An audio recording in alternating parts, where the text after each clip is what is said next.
We have completed 5 presentations by now, and we are moving on to question and answer session. I heard that a lot of questions came up through the chatting window. Let us see the first question. Okay, would you please show on the screen? Okay, the question to Mr. Abdul Abiyat.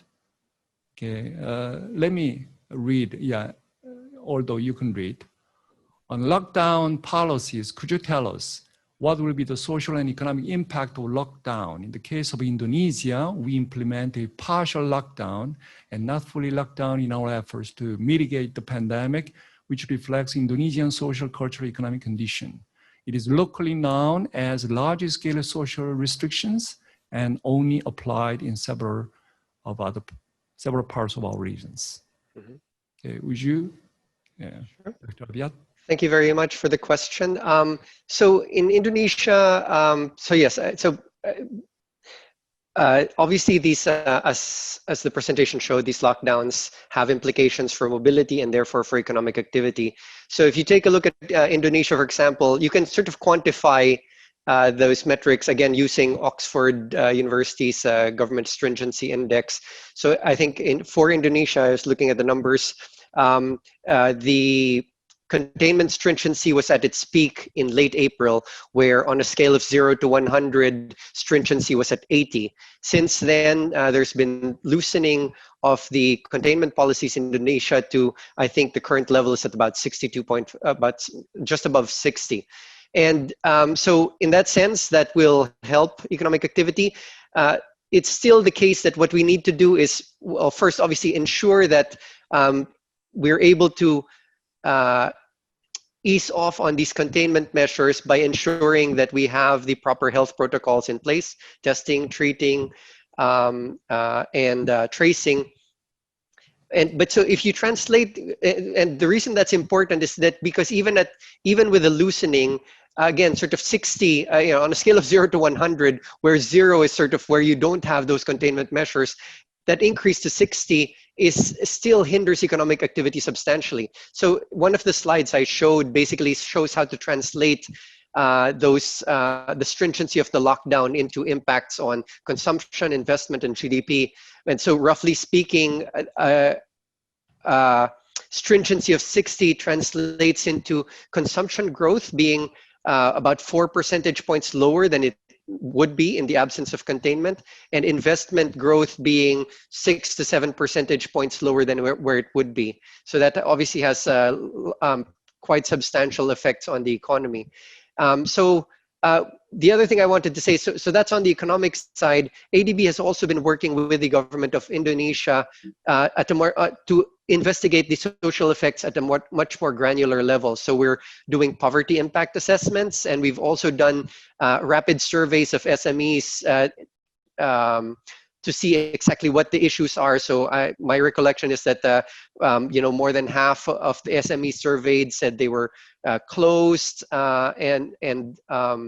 or they were closed, and that obtaining finance was really the primary problem. So it's clear that these lockdowns have both a significant economic and social impact, and really, so getting the sequencing is quite clear. Get the outbreak under control using not lockdowns, which are very blunt and again costly tools, but use the lockdowns to buy you time, basically, to get the health measures in place, so that you can then normalize economic activity as a result.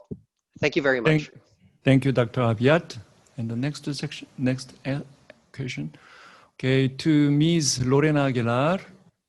Prior to COVID-19 pandemic, annual subscription of fossil fuels by governments was estimated at $500 billion, which acts as an incentive to use and produce more greenhouse gas emitting fuels. As part of the green recovery strategy, how do you recommend FEALAC countries ensure government fiscal stimulus packages do not further entrench fossil fuel production or even increase production support due to the low global oil prices, while also providing the necessary support mechanism for consumers? Please. Thank you very much. Thank you very much for the question.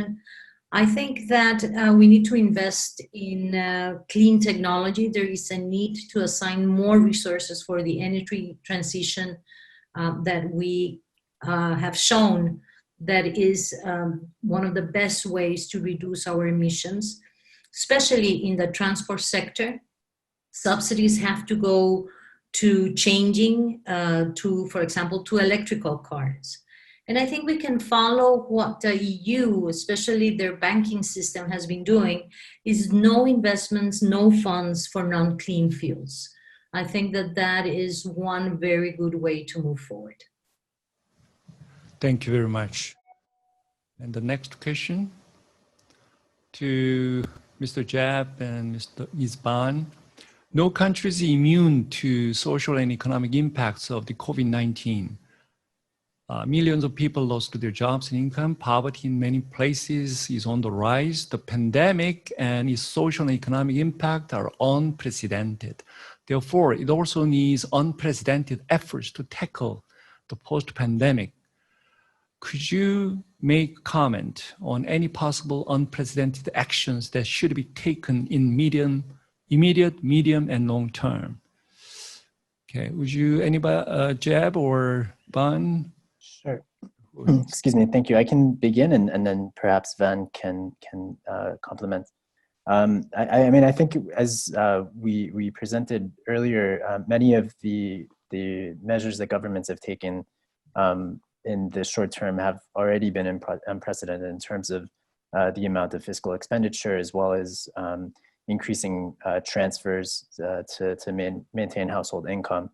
But I think there are some reforms and some policies that are for the longer term that could, in the context at least of Latin America and the Caribbean, could lay the groundwork for addressing some of those longer term structural issues, such as the ones that our colleague from Flaxo presented earlier. As Ms. Aguilar said, the region is the most unequal in the world. And so especially given the limited fiscal space in the region, especially fiscal reforms, which were briefly alluded to in our presentation, but not really gone into in depth. Some reforms such as making the tax systems more progressive and cutting down in terms of fiscal tax evasion and avoidance would help raise the funds that would allow some of the unprecedented short-term measures to be extended in the long term and essentially create new social compacts that would ultimately reduce some of the larger structural problems facing Latin America and the Caribbean. I'm not sure, perhaps my colleague Van would like to complement that with some of her own responses. Yes, thank you. So allow me to quickly step in a bit. I think it's a valid question to ask now as we move towards a longer term recovery from the pandemic. Yes, and I agree with my colleague that a lot of the responses so far have been unprecedented. And as we move forward, one thing to keep in mind as well is that our recovery is not separate from implementing our commitment in the 2030 Agenda for Sustainable Development. The agenda that we set for 2030, it's actually a way forward, and it's integral with our overall efforts to move forward from this pandemic and also to prepare ourselves for any future crisis, one such as this. And in terms of unprecedented, I think earlier in the presentation alluded to the fact that social protection, for example, is one of the areas that is fairly weak in Asia Pacific. Our country spent on average only 3.7% on social protection when the global average is 11.7%. So it's only a third of what the global average should be. So raising this would allow millions of people to move away from poverty. And another example is also that even before the pandemic, our estimate shows that the region would need around 1.5, will need to spend around 1.5 trillion annually in order to achieve the 2030 agenda by the 2030 agenda by 2030. So there's a lot of commitments and ambitions in order to move forward from here, to take advantage of this opportunity to build back better and build resilience for future crises. Thank you very much. Yeah, Ban answering from Bangkok, Thailand, and Jeb answering from Santiago, Chile. Okay, next question is for me. Indonesia continues to strongly believe that multilateralism even become more important in today's difficult time. For FEALAC, in the current difficult situation, the interregional cooperation becomes more important. Cooperation in health sector and digital economy must be intensified. Research centers of FEALAC member countries must be connected. Scholars should be more connected.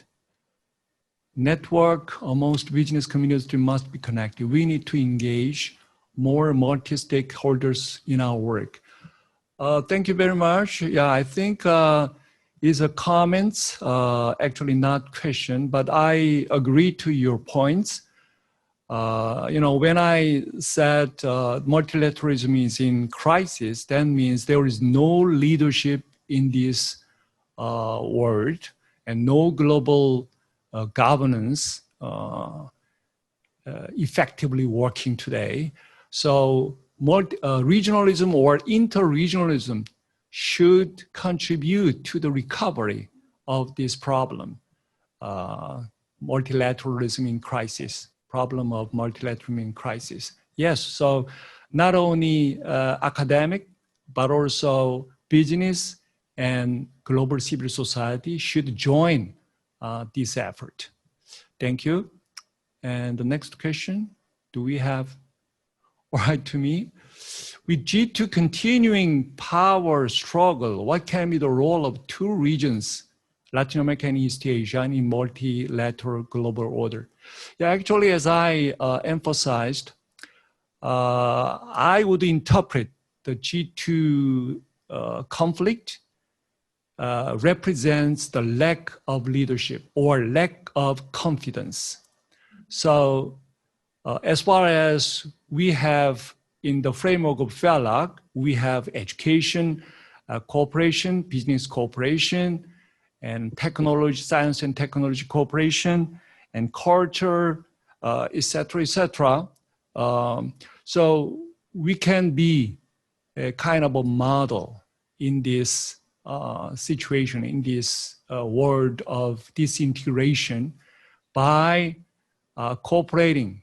As I put the concept of platform, we can increase the level and the interdependence of the two regions by all those kind of means and in sectors. Thank you. And a follow-up, the next question. Do we have next questions? Okay, to Ms. Lorena Aguilar, Latin American financial systems have some of the highest interest rates in the world. Even during the pandemic, rates have stayed comparatively higher than in other regions. What would be your advice to promote financial inclusion for micro, small, and middle-sized enterprises in our region? Would you? Well, thank you very much for the question. Some of my colleagues have referred to the need to reform the systems that our countries are using, especially to recuperate the taxes that we have, and also try to impose more equality in the tax systems. At the moment, independent workers sometimes are paying higher than big companies that are proclaiming that they do not have any gain in the system. So there has to be very thorough analysis and also a way to recuperate that those that are really gaining more with the activities that they do not find the thresholds to not pay. There is a need to reform our tax systems in Latin America, definitely. Thank you. Thank you, Ms. Aguilar. And now to Mr. Abdul Abiad, and also to Mr. Zeb and Crater and Ban Nguyen. Regarding tourism, what is your opinion on the so-called travel bubbles? Can they be considered a safe and beneficial option to reactivate tourism? Do you find travel bubbles between Latin America and Asia possible? Okay, anybody, three of you can start answering to this question. Maybe I can start, and then my two colleagues can jump in as well. Yes, I mean, at this stage, with a such a severe shock, and as I noted in my presentation, with prospects not particularly promising, I think all options to try to support a recovery should be explored, and travel bubbles are one. There have been discussions pretty much across the globe on various bilateral or regional travel bubbles. So in the Pacific, the Bula travel bubble is one that's talked about. So the potential is great. So if you think about, for example, ADB's Pacific Island economies, which are the most highly tourism dependent in our region, they've been the ones who've taken the biggest hit in terms of revisions to growth. And the travel bubble would make sense because most of their biggest markets are Australia and New Zealand. And so to the extent that that's possible, so I think actually now New Zealand and I think the Solomons are in the process of setting up such a travel bubble. If these can be set up, then good. I think the challenge will be obviously, you need to ensure the travel bubbles will only work if both countries have have outbreaks under control and adequate controls are in place.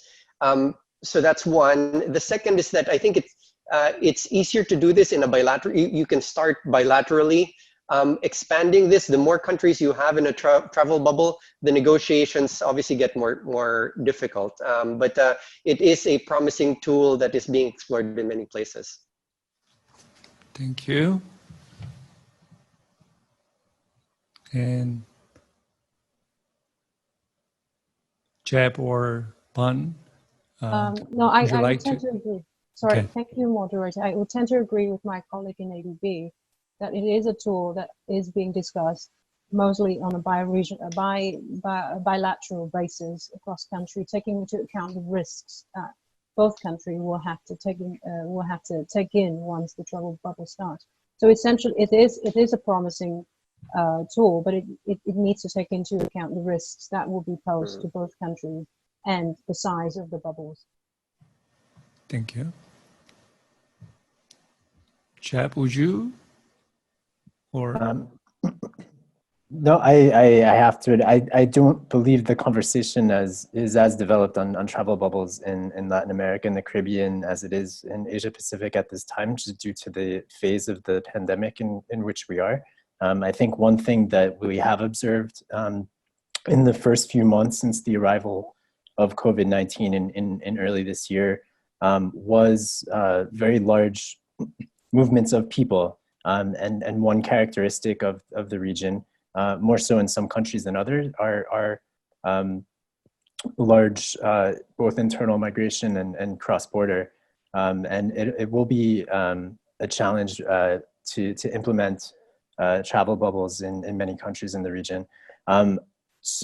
One thing that we've been tracking at FEALAC, we have a COVID-19 observatory, and we've been looking at the different travel restrictions that different countries have implemented. And so at the moment, we've seen that number has increased since the arrival of the pandemic, but I think it's still too early a phase to address what that potential might be. Okay, thank you very much. And the next question to Dr. Abiad. You mentioned that economic recovery would not be in a V-shape curve. but rather close the gap gradually. I want to know whether you take the emergence of new dimensions enterprises in e-business sector. Can you explain yours or ADB's outlook on e-business, online business? Sure. Thank you very much for that question. Yes, quite an important aspect. Yes, obviously we do take that into account. It is actually one of, if one has to look for silver linings in this COVID-19 pandemic, that might be one of it. The increased digitalization, things like e-commerce, cashless payments. This was already a trend, obviously, even prior to COVID-19, of increased use in this to varying degrees in the region and obviously globally. And that has simply accelerated because there was no choice, right? So you've seen this accelerated use of e-commerce, cashless payments, and other forms of digital technologies, and we expect that to continue. So even after this pandemic and this crisis ends, we expect that that increased use will obviously not revert, and that there'll be a continued, again, an inertia toward that continuing. Two caveats, and so obviously that's going to be beneficial. There are efficiencies in these platforms. Just two caveats to mention. One is that countries need to ensure that they have the technologies in place, and in particular in ICT infrastructure necessary to take advantage of this increased digitalization. So in many countries, it's still the case that internet coverage is spotty or expensive or both. The second, and related to this, is basically the digital divide, that there's the risk that with increased digitalization, those that don't have access fall further behind. This is also a concern even in fields like education, for example, where many countries have started or are about to resume education fully online, no in-room classes, but the system is simply inadequate, that you have millions of households who don't have access or cannot afford the necessary IT equipment. And therefore, there's really the risk that, yes, this moves forward, but then more and more people get left behind. Thank you. All right. Thank you very much, Dr. Aviat. The next question, okay, please elaborate to me further on key regional cooperation in multilateral response and recovery. To what extent these cooperation have been coordinated and implemented between Asia and Latin America? Any best practice and lessons learned you could share with us and participating countries? All right, very important question. For the past about 20 years in FEALAC history, as I mentioned, there were several different sectors of interregional cooperation in industrial, education, culture, and science and technology, etc., etc. And quite a particular phase in the FEALAC process was that there was no joint comprehensive efforts toward a single or particular sectors. Instead, all the participating member countries made their own efforts to move on the FEALAC initiative. So there are case-by-case performances by each different countries. And actually, since very recent 2018, in the name of FEALAC, there was a fund was formed to increase the effectiveness of the cooperation, interregional cooperation. Actually, that kind of outcome I wanted to hear from our panelists today. I'm gonna show my own question about the effectiveness of those joint projects. So you will hear afterwards on that. Thank you. Now, Dr. Abdul, what was the institutional role of ADB for promoting cooperation among member countries under the pandemic situation?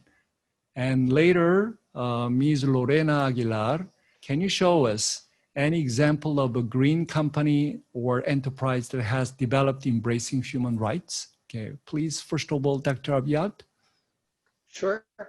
So ADB has been working on multiple fronts, obviously on financing, and then on knowledge, and then on partnerships. Let me discuss each just very briefly. On financing. In terms of ADB's response to the pandemic, the overall envelope is $20 billion. So loans of $1.5 billion have been made among FEALAC countries to Thailand, to Indonesia, and the Philippines. And smaller loans of like $250 million have been made to Cambodia, for example. Much of it in the forms of budget support, but also grants for emergency food assistance, PPE and health supplies, trade and supply chain finance, and ensuring that trade and supply chain finance remains in place. So those are the various things we've done on the financing side. In terms of coordination, a lot has been going on. So even since, I think it was as early as late January, we've been having weekly meetings with partners from the WHO to the UN agencies, other multilaterals, and also development agencies, to make sure that both our responses are coordinated and right-sized. Obviously, ADB, even prior to COVID, has been supporting ASEAN, APEC, and various regional initiatives like in the GMS or BIMP-EAGA, and so that continues and has actually strengthened. On the knowledge side, obviously, a lot of analysis has been done both on the economic and social impacts, both at the regional, but also importantly at the country level. That's gone on. To address your particular point about interregional cooperation on the knowledge side, one of the things I wanted to highlight was it's called the PACER dialogues. PACER stands for Policy Actions for COVID Economic Recovery. And what it is it was started by our Southeast Asia Regional Department, and the first dialogues took place in early June, and they've been going on pretty much every week. So this involves government government participants from across Southeast Asia and China. And the topics have covered everything from the first two, for example, were how Korea and New Zealand dealt with their outbreaks. Other topics that were covered were the impacts on various countries, on tourism, on SMEs, on migrants, and how they responded to that. And the last two were on digital technologies, which we just discussed, and the impact and startups in the new normal. So I think that information sharing across governments, across countries in the region is something very important, because again, the shock is global. It's affecting all of us, and many countries are dealing with the same problems, and therefore this knowledge sharing is really a critical part of this coordination and collaboration. Thank you. Okay, Dr. Aguilar. Thank you, Dr. Kim. Well, I have to use one of the examples that are related to nature-based solution, and is the payment for environmental services. As some of you know, Costa Rica has been investing in the past 3 decades in a system to really provide resources to those people that have been taking care of the forest and have been avoiding deforestation. Unfortunately, the payment for environmental systems have a little bit of an issue when it comes to land tenure. And you can only get paid if you own the land. And in the case of Costa Rica, only 15.4% of the land is owned by women. So what the RED initiative, or the Payment for Environmental Program, what they have done is develop what is called a gender equality seal, or a certification. that looks at all the sources that creates the gender gaps within the productive units. And they have developed 7 different parameters. These units are given this seal or this certification if they had fulfilled activities that close those gender gaps. And the amount of resources per productive units can vary between $40,000 US to $20,000 US to enhance the work that they're doing with the use of the products that they are producing in these farms or these productive units. So there is an interlinkage between enhancing human rights while you enhance and also award those that had been having a greener development. Okay, thank you very much. And then, do we have more questions? Okay, yeah, actually, okay, first one, okay, to both panelists in FEALAC and ESCAP, okay, to Jeb and Ban. What kind of coalition efforts can FEALAC as an international entity do in light of COVID-19 pandemic? And the next one, that is actually what I mentioned. I myself wanted to ask. ESCAP and CEPAL have done various FEALAC-funded projects through UN Trust Fund since 2018. How could this new project be different from other existing projects and reports in the framework of FEALAC? Who would begin? Jeb and Ban? Sure, I can start, and then Van Right. can complement. So in terms of the first question, in terms of what coalition efforts that FEALAC can do in light of the pandemic, I think, as you, Professor, alluded to during your presentation, as an alliance to strengthen multilateralism and interregional cooperation, it is more important than ever in the current context through policy dialogues and the cross-fertilization of ideas through workshops such as this tonight, as well as research projects such as the ones that you asked about in the second question, provide an opportunity to generate the exchange of ideas, of good practices between the two regions. In the context of the new project that we have proposed could potentially lead to even more frequent and greater exchanges between the two regions. And so I think in the current context, just as this workshop tonight has been an opportunity to exchange experiences between East Asia and Latin America and the Caribbean, going forward through the recovery offers greater opportunities to do the same.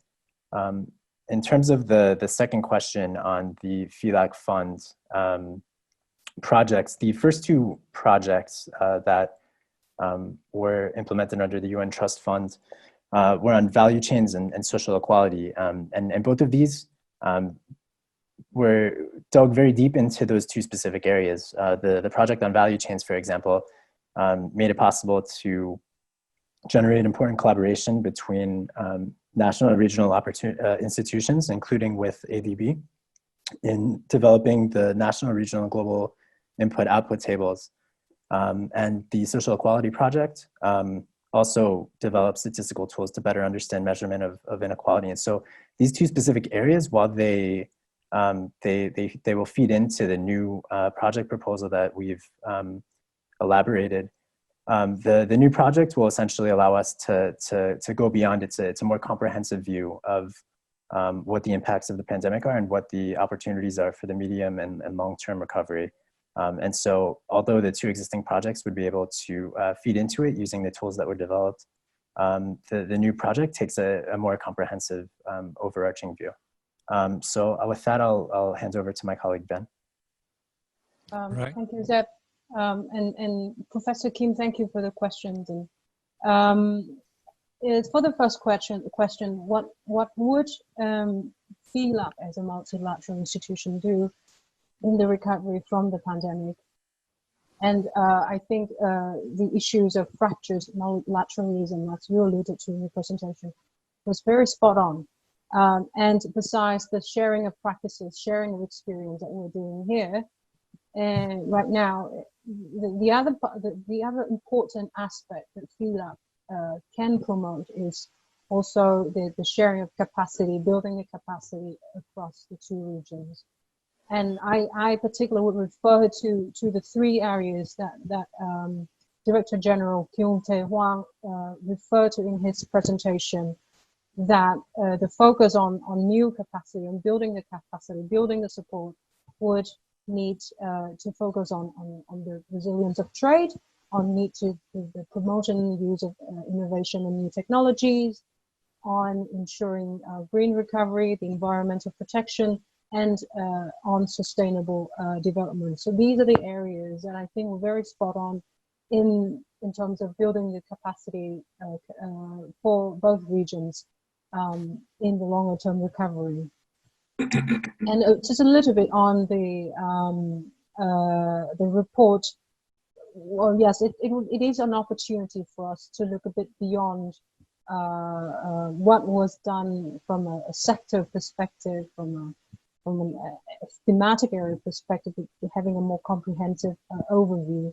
At the same time, we have a mandate actually this year by our commission, our member states in the resolution have asked us to, in Asia Pacific, to specifically look at the forward-looking analysis for the region's ability to recover and to prepare for future crises. So the proposal and the report that we propose are very much aligned as well with the guidance we have from our member states.